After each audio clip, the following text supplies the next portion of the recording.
તો સુરતના અડાજણમાં થયેલી ₹5 કરોડની લૂંટને લઈ અને મહત્વના સમાચાર પ્રાપ્ત થઈ રહ્યા છે। ગણતરીની કલાકોમાં જ પોલીસે આરોપીઓની ધરપકડ કરી લીધી છે। વલસાડથી લૂંટ કરનારા આરોપીઓ ઝડપાયા છે અને આ મોટી કાર્યવાહી ₹5 કરોડની લૂંટને અંજામ આપનારા આરોપીને વલસાડથી ઝડપી લેવામાં આવ્યા છે। જમીન દલાલને પૈસાની ચૂકવણીને બહાને આ લૂંટ ચલાવવામાં આવી હતી। ઇનોવા કારમાં આવેલા 4 વ્યક્તિઓ ₹5 કરોડની લૂંટ ચલાવી હતી અને ગણતરીની કલાકોમાં સુરત પોલીસ દ્વારા આ મોટી કાર્યવાહી કરવામાં આવી છે।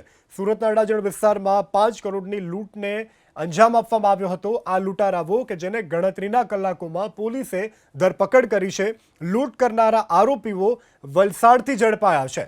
જમીન દલાલને પૈસાની ચૂકવણીના બહાને આ લૂંટ ચલાવી હતી। એના ઇનોવા કારમાં આવેલા આ 4 વ્યક્તિઓ કે જેણે 5 કરોડની લૂંટ ચલાવી હતી। આ લૂંટ ચલાવનાર લૂંટારાઓની વિરુદ્ધ સુરત પોલીસે તાબડતોબ કાર્યવાહી કરી છે અને ગણતરીના કલાકોમાં જ લૂંટ કરનારાઓને વલસાડથી ઝડપી લેવામાં આવ્યા છે। કલાકોમાં ડિટેક્શન આપવામાં માહિર છે ત્યારે વધુ એક વખત આ ડિટેક્શન સામે આવ્યું છે। સુરતના અડાજણ વિસ્તારમાં 5 કરોડ રૂપિયાની દિલ ધડક લૂંટ થઈ હતી। એમાં આરોપીઓ પકડાઈ ચૂક્યા છે।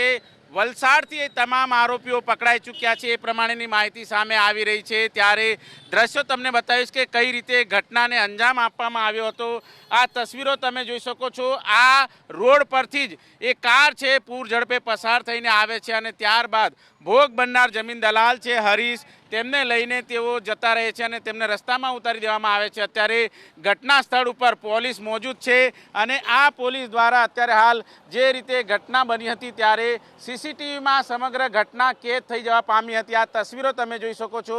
આ ઘટના સ્થળેથી સીસીટીવી બરામદ કરવામાં આવ્યા છે। ત્યારે ગૃહમંત્રી હર્ષ સંઘવીની આગેવાનીમાં તમામ પ્લાનિંગ છે કરવામાં આવ્યું હતું। ક્રાઇમ બ્રાન્ચના ઉચ્ચ અધિકારીઓ છે, એસઓજી પીસીબીના તમામ અધિકારીઓ છે, તેમના દ્વારા કારનો નંબર તાત્કાલિક ધોરણે આપી દેવામાં આવ્યો હતો નવસારી, વલસાડ, વાપી તરફ।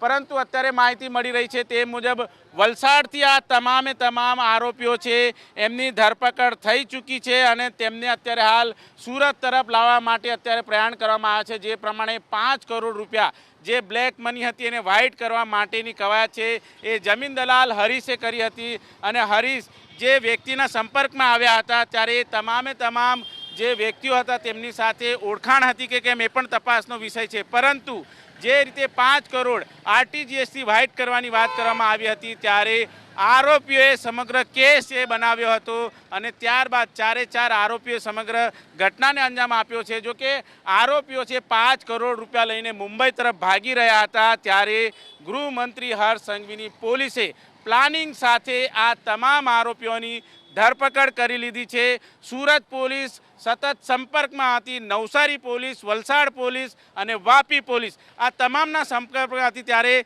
જે ટોલ નાકું આવે છે ત્યાં આ તમામ આરોપીઓને દબોચી લેવામાં આવ્યા છે એ પ્રમાણેની માહિતી મળી રહી છે। આ તસવીરો તમે જોઈ શકો છો। આ જે રસ્તો છે જ્યાંથી એ કાર છે એ પસાર થઈને નીકળી હતી અને ત્યારબાદ કારમાં જે ભોગ બનનાર હરીશ છે તેમને લઈને રવાના થયા હતા।